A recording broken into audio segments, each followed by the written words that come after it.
Olá, boa noite, a paz a todos. Vamos à leitura de um texto da Palavra de Deus para a nossa meditação. Encontramos no Evangelho de Jesus Cristo, escrito por Mateus, no capítulo 27, os versículos 50 a 53, onde está escrito assim: E Jesus, clamando outra vez com grande voz, rendeu o espírito. E eis que o véu do templo se rasgou em dois, de alto a baixo, e tremeu a terra, e fenderam-se as pedras, e abriram-se os sepulcros, e muitos corpos de santos que dormiram foram ressuscitados.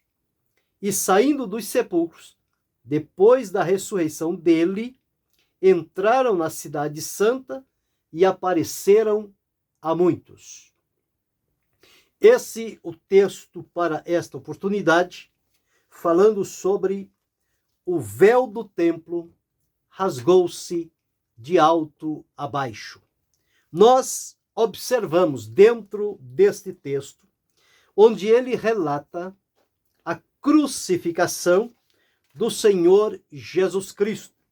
Foi necessário que ele viesse a esta terra, despojando-se da sua glória, assumindo a forma humana, para poder então apresentar-se diante de Deus, a fim de resolver o problema da humanidade, que estava perdida, errante, desgarrada e condenada a uma eternidade de perdição, longe da presença de Deus. Mas Deus, no seu amor, no seu propósito, deu o que ele tinha de melhor.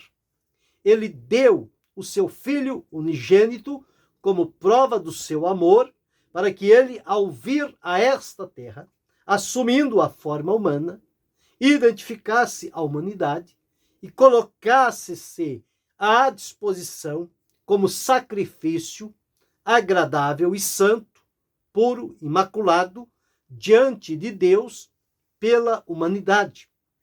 E isto é a prova maior do amor de Deus, com o fim de que aqueles que nele creem não pereçam, mas tenham a vida eterna.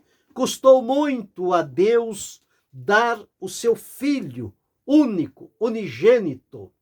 Não há nenhum outro da mesma espécie ou origem do Senhor Jesus. Ele foi o Filho unigênito de Deus. Tanto ele foi unigênito como o primogênito. O primeiro, na Escritura ele é chamado o primeiro e o último. E para Deus, da sua essência, da sua natureza, ele foi único. Por isso, o nome unigênito. Então nós observamos que ele veio consciente do que deveria fazer, porque a humanidade multiplicou-se sobre a terra e nos nossos dias continua ainda a multiplicar-se, se bem que uma grande maioria decide não cumprir o plano e o propósito de Deus, que é crescer, multiplicar e encher a terra para cumprimento do plano e do propósito de Deus. Uma grande maioria desconhece não, porque está claro na Bíblia, decide não obedecer, ou seja, fecham-se para a realidade do que Deus determinou para a humanidade. Mas há outros que, alegre e feliz, cumprem o que diz a Escritura e, portanto, eles crescem, se multiplicam. Então, e ocupam os espaços necessários na terra. Jesus veio cumprindo este plano de Deus para salvar, curar, libertar, transformar e, sobretudo, perdoar esta humanidade que ficou por tanto tempo escravizada, subjugada ao pecado e escrava por Satanás. Então nós encontramos em Jesus o Cordeiro de Deus, conforme João Batista anunciou, quando ele aproximou-se de João para ser batizado no Jordão, João disse: eis aí o Cordeiro de Deus que tira o pecado do mundo. Jesus veio então com esta finalidade, de assumir o nosso lugar, de levar sobre o seu corpo os nossos pecados e colocar diante de nós a sua justiça, com base no seu sacrifício, para que nós pudéssemos então sermos alcançados por Deus, salvos por Jesus e com a promessa da vida eterna. Isto foi o que Jesus veio fazer.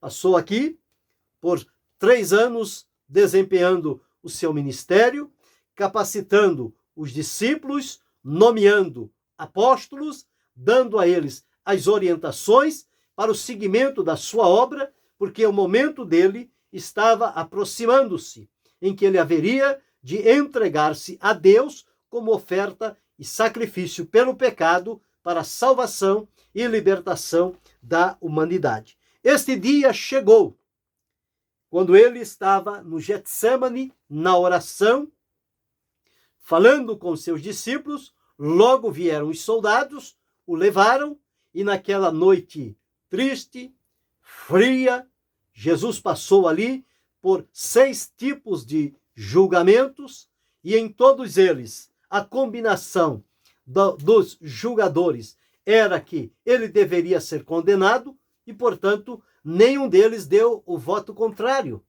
dizendo: não, ele não deve ser condenado. Todos os julgamentos feitos deram a sentença de que Jesus merecia e devia ser condenado. E a forma de cumprir esta sentença era por meio da morte por crucificação, ou seja, a morte pendurado numa cruz, num campo aberto, diante dos olhares de todos, para ver ali o inocente agonizando para a morte. Foi esta a sentença que deram a Jesus. E por isso diz que levaram a ele ao lugar chamado Caveira e ali o crucificaram. Cravos nas mãos, cravos nos pés, coroa de espinho na cabeça. Lançaram numa cruz e o levantaram lá no alto do Gólgota. E junto a ele colocaram 2 outros para serem crucificados. 2 outros que foram sentenciados e condenados pelos feitos que praticaram. Jesus, então, foi crucificado entre outros que foram condenados por seus feitos. E quando um começou a insultar a Jesus, dizendo: salvou os outros e não pôde salvar a si mesmo, o outro, reconhecendo em Jesus a inocência e sentindo certamente no seu coração algo diferente por estar ao lado de Jesus, ele disse: tu nem ainda temes a Deus, estando na mesma condenação? E nós, porque os nossos feitos mereciam isto, mas este, referindo-se a Jesus, nem o mal fez. Ele está sendo crucificado injustamente, condenando um inocente. Mas é que ali Jesus estava representando a todos nós, condenados pelo pecado, sentenciados para a morte, e Jesus assumiu isto para si. Não rejeitou, não revidou, não ofereceu resistência, deixou-se levar e foi levado à crucificação, ao lugar chamado Gólgota, que se diz lugar da caveira. Eu disse, ele foi crucificado à 3ª hora do dia até a hora 9ª. Portanto, por um espaço de quase 9 horas. Então, da 3ª hora até a 6ª hora, ele esteve lá na cruz. Da hora 6ª à hora 9ª, a natureza começou a movimentar-se e a testemunhar sobre o Filho de Deus que ali estava. O sol escureceu, a lua não deu a sua luz, trevas cobriram a face da terra, e nós observamos então que tudo se fez noite, uma escuridão. E na hora nona, Jesus bradou e exclamou dizendo: Eli, Eli, lama sabachthani. Deus meu, por que me desamparaste? Foi o único momento que Jesus sentiu o desamparo de Deus. Foi quando ele estava na cruz, crucificado, levando sobre si os meus pecados, os teus pecados, os nossos pecados, o pecado de toda a humanidade. Portanto, ele estava carregando as nossas culpas e condenações sobre si. E naquele momento, Deus não pôde, decidiu não olhar para aquele momento, até que tudo se cumprisse. E então nós observamos aqui. E alguns diziam que ele estava chamando por Elias, outros que ele precisava beber alguma coisa e deram-lhe vinagre e fel. Este foi o sofrimento terrível que Jesus suportou por minha causa, por tua causa, por nossa causa. Mas a nossa felicidade é que na hora nona, quando chegou aquele momento, ele clamando com grande voz, ele disse: Pai, está consumado a obra que me destes a fazer. Tendo dito isto, ele rendeu o espírito. Naquele período, da hora sexta até a hora nona, quando a natureza se movimentou em testemunhar a pureza e a santidade de Jesus Cristo, Filho de Deus, crucificado em uma cruz, nós chegamos a este texto que li, que diz que o véu do templo, este véu que estava no templo, no santuário, ele tinha a finalidade de fazer separação entre o lugar santo e o lugar santíssimo. Isto Deus reservou-se desde o princípio. O homem não podendo chegar à presença de Deus, Deus no seu estado de santidade. Então havia o santuário. O santuário, figura do tabernáculo, que tinha o lugar em que as pessoas entravam, depois tinha o lugar santo.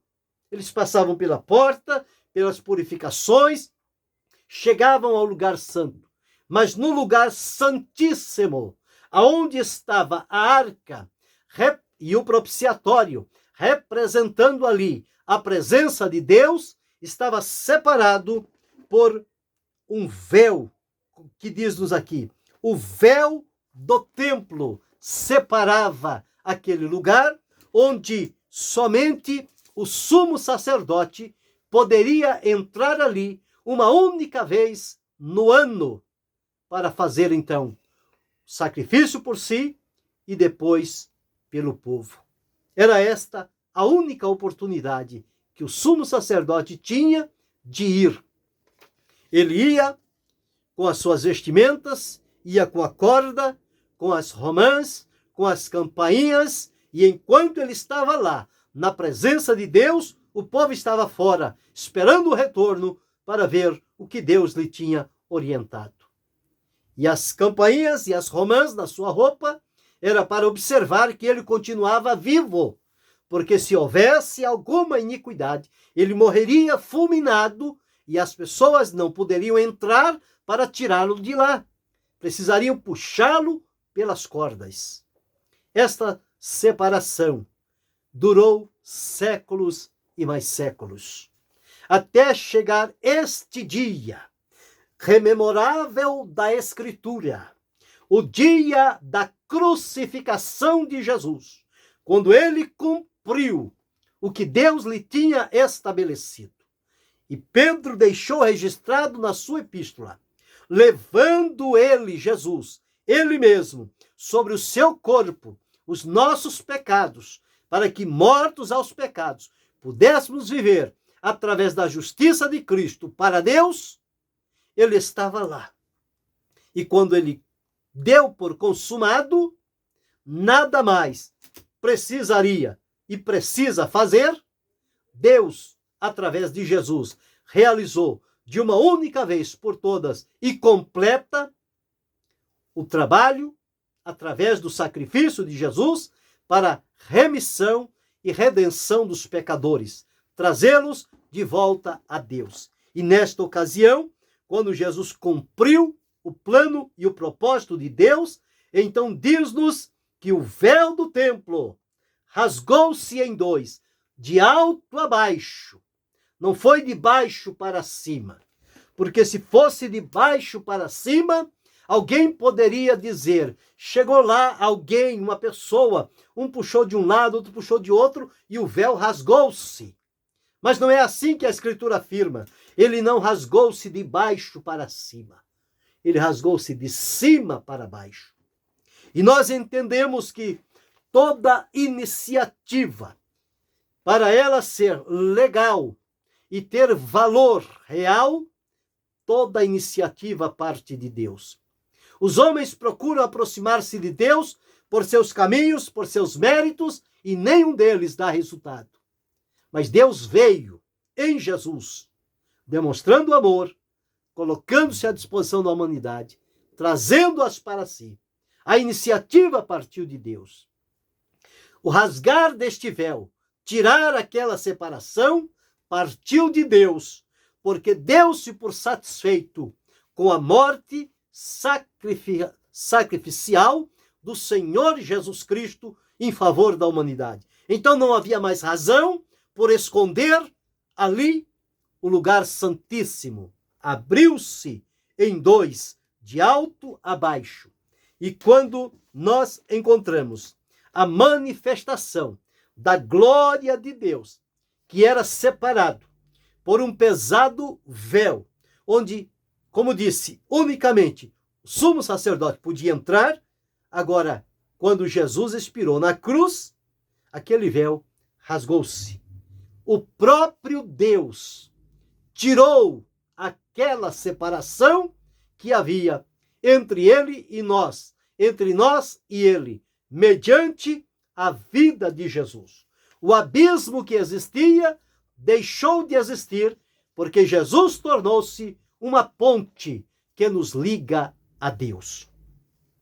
Então a entrada deixou de ser restrita a partir daquele dia, daquela tarde em que o véu rasgou-se em dois, de alto a baixo. A partir de então, nós temos agora um acesso livre e direto à presença de Deus, conforme o escritor aos Hebreus deixou registrado na sua epístola, no capítulo 10. Vamos observar os versículos 19 a 22, onde diz a 23.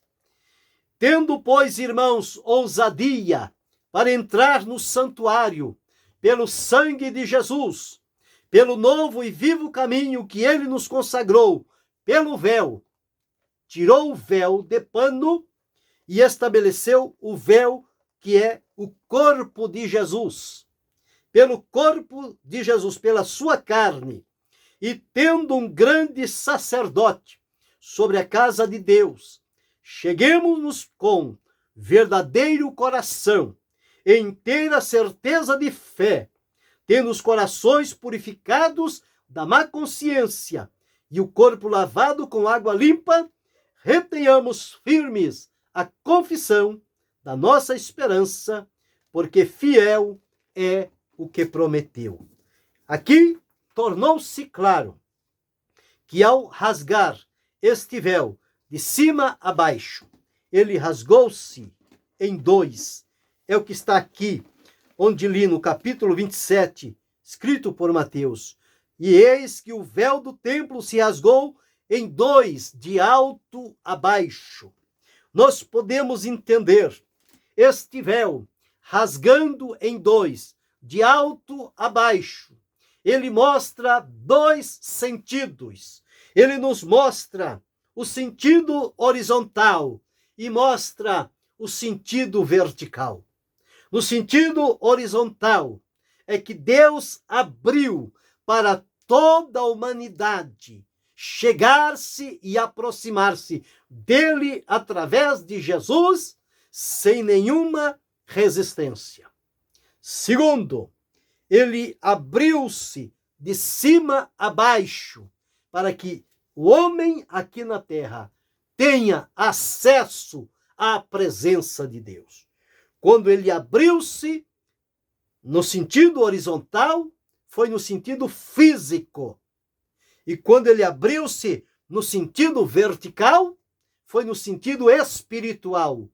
O acesso a Deus, que até então não estava aberto, abriu-se através da vida do Senhor Jesus Cristo. E hoje nós temos acesso direto à presença de Deus sem nenhum intermediário. Então, 4 coisas aconteceram quando aquele véu rasgou-se. Ao rasgar do véu, nós encontramos aqui, no versículo 51, quando o véu rasgou-se em 2 de alto a baixo, a terra tremeu. Houve um tremor de terra. Primeira coisa que aconteceu, a terra respondeu. Segundo, as rochas se fenderam, as pedras se partiram, se abriram caminhos. Terceiro, os sepulcros foram abertos, sem que ninguém lá estivesse abrindo-os fisicamente. Abriu-se de maneira sobrenatural. E a quarta coisa, aqueles que ali estavam sepultados foram ressuscitados e apresentaram-se diante do povo naquela cidade. 4 coisas que marcaram o momento da consumação da obra expiatória feita por Jesus a nosso favor. O véu rasgou-se. Todos têm acesso. Presença de Deus se abriu para cada um de nós. A terra confirmou, tremeu. As rochas se partiram, se moveram, testemunhando. Os sepulcros ouviram uma voz e abriram-se. Os corpos de santos que adormeciam ouviram, acordaram, levantaram-se e saíram pela cidade.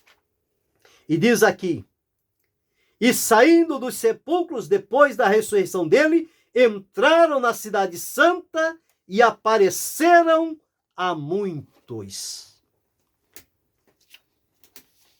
O véu do templo rasgou-se de alto a baixo. Que alegria, que felicidade, que gratidão, que regozijo por ter isto acontecido, porque abriu para todos nós a oportunidade de chegarmos à presença de Deus, salvos e libertos por Jesus, e vivermos com Deus por toda a eternidade. Que o Senhor nos ajude, que mantenhamos a fidelidade, a lealdade, o compromisso de sermos fiéis até o fim e receber de Deus a graça, a misericórdia de irmos ao seu encontro glorificados. Que Deus continue abençoando-nos em Cristo Jesus, não só hoje, mas para todo sempre. Amém.